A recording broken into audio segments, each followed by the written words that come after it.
Hello दोस्तों, नमस्कार। मेरा नाम है प्रशांत। स्वागत है आप सभी का आपके अपने यूट्यूब चैनल स्मार्ट सैल्यूट में। दोस्तों, आज के वीडियो में मैं आप लोगों को बताने वाला हूं कि यदि आप किसी गवर्नमेंट हॉस्पिटल में ओपीडी क्लेम कराने जाते हैं तो क्या आपको उसमें रेफ़र की ज़रूरत पड़ती है या बिना रेफ़र के आप किसी भी गवर्नमेंट हॉस्पिटल में इलाज करा के उसको क्लेम कर सकते हैं या नहीं कर सकते हैं। दूसरा पॉइंट ये है दोस्तों कि जो आजकल के समय पे क्वेरी लग रही है वो किस विषय पे ज़्यादा लग रही है, कौन सा ऐसा डॉक्यूमेंट है जो आप अपलोड अगर नहीं करेंगे तो 100% है आपको क्वेरी का सामना करना पड़ जाएगा। तो ये दोनों पॉइंट आज इस वीडियो में मैं आप लोगों को बताने वाला हूँ। तो वीडियो शुरू करने से पहले यदि आप चैनल पर नए हैं तो चैनल को सब्सक्राइब कर लीजिएगा, बेल आइकन भी प्रेस कर दीजिएगा ताकि मेरे इन फ्यूचर कोई भी वीडियो आएगी तो उसका नोटिफिकेशन आपको समय पर मिल जाएगा। तो चलिए बिना देरी करते हुए वीडियो को स्टार्ट करते हैं।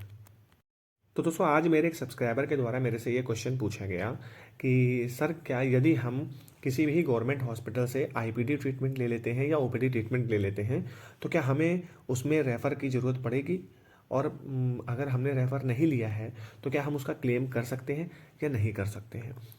तो देखिए, सबसे पहले मैं आपको बता देता हूँ, जो कि मैंने हर वीडियो में बताया है, मैं फिर इसमें रिपीट करूँगा कि अगर आपका ट्रीटमेंट इमरजेंसी का है तब तो आपको रेफ़र की ज़रूरत कहीं पर भी नहीं पड़ेगी। यदि आप सरकारी हॉस्पिटल में ट्रीटमेंट लेते हैं तो भी नहीं, और आप इम्पैनल्ड नॉन इम्पैनल्ड किसी भी हॉस्पिटल में अगर आप ट्रीटमेंट लेते हैं तो आपको रेफ़र की नीड नहीं है, आप उसका क्लेम कर सकते हैं।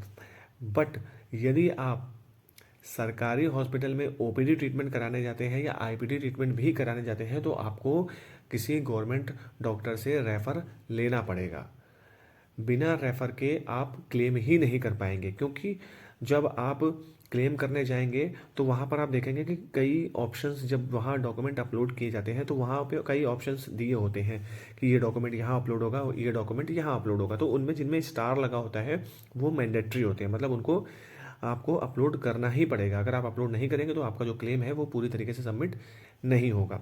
तो अभी क्या है कि जो ये रेफरल वाला जो ऑप्शन है उसको मैंडेटरी कर दिया गया है, मतलब आपको वो अपलोड करना ही पड़ेगा।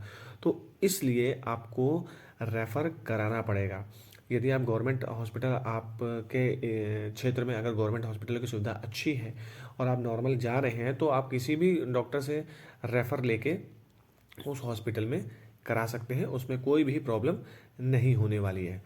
तो आप समझ गए होंगे दोस्तों कि ये अपने आप, यदि आप ट्रीटमेंट कराने जाते हैं तो आपको रेफ़र लेना ज़रूरी है।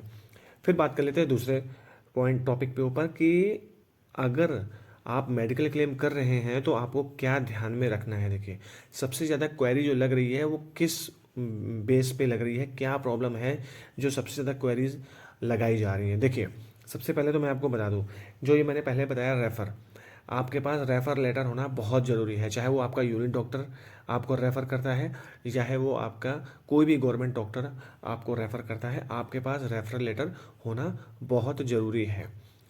अब दूसरा क्या है कि डिपेंडेंट कार्ड, आपके पास आपके स्पाउस के डिपेंडेंट कार्ड होना वो भी बहुत ज़रूरी है। यदि डिपेंडेंट कार्ड जिनके पास नहीं है तो वो अपने डिपार्टमेंट में अप्लाई कर दीजिए, डिपेंडेंट कार्ड बनवा लीजिए, क्योंकि जितनी भी क्वेरी अभी तक मेडिकल की तरफ से लगी हुई है मेडिकल क्लेम में, वो यही लगी है कि रेफरल लेटर प्रोवाइड करिए सीएपीएफ डॉक्टर से या नॉर्मल डॉक्टर से, या डिपेंडेंट कार्ड अपलोड करिए। अब दोनों के साथ दिक्कत बहुत ज़्यादा पड़ जाती है। चलिए, डिपेंडेंट कार्ड अगर आपके पास नहीं भी है तो आप अपना सीएपीएफ आयुष्मान कार्ड अपलोड कर सकते हैं, अपने स्पाउस के जो आप पे डिपेंड हैं उनका आप सीएपीएफ आयुष्मान कार्ड अपलोड कर सकते हैं। लेकिन रेफ़र की जगह अब आप कोई और अदर डॉक्यूमेंट अपलोड नहीं करेंगे, आपको ओनली रेफ़र शीट ही वहाँ पर अपलोड करनी पड़ेगी, तभी आपका क्लेम आगे फर्दर में जाएगा। अदरवाइज़ उसमें क्वेरी लगने की पूरी संभावना बन जाती है। फिर और भी डॉक्यूमेंट्स जैसे आते हैं जिनमें क्वेरी लगने का कारण होता है। जैसे पीछे मेरे को एक कमेंट किया था मेरे एक सब्सक्राइबर ने, उन्होंने बताया उनसे OT, ICP notes, nursing note ये सब मांगे गए थे। तो देखिए, हो सकता है आपका डॉक्टर, यदि आप उनसे मांगेंगे ये नोट्स तो उनको पैसा के लिए बोल देते हैं कि हाँ, 1,000 2,000 रुपये देने पड़ेंगे आपको इन नोट्स के। तो देखिए, आपको अगर आपका क्लेम बहुत ज़्यादा है, कम से कम 50-30 हज़ार रुपये आपके क्लेम में लगे हैं, तो अगर आप 2,000 दे भी देंगे तो आपका क्लेम ईजिली पास हो जाएगा। तो ये कोई बुरा सौदा नहीं होगा।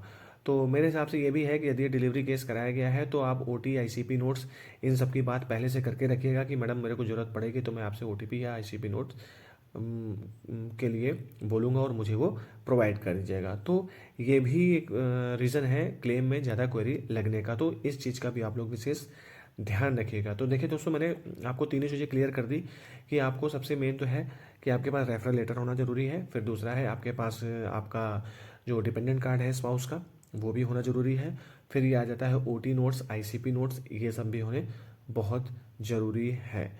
तो दोस्तों आज की वीडियो में बस इतना ही था। अगर वीडियो थोड़ा सा भी आपको पसंद आया हो या आपको इन्फॉर्मेटिव लगा हो तो प्लीज़ वीडियो को लाइक करिएगा और चैनल पे कमेंट भी करिएगा ताकि मुझे और मोटिवेशन मिलता रहे। आप लोगों के कमेंट देख देख के मुझे और वीडियोस बनाने के आइडियाज़ आते रहेंगे। तो मिलते हैं अगले वीडियो में, तब तक के लिए जय हिंद, जय भारत।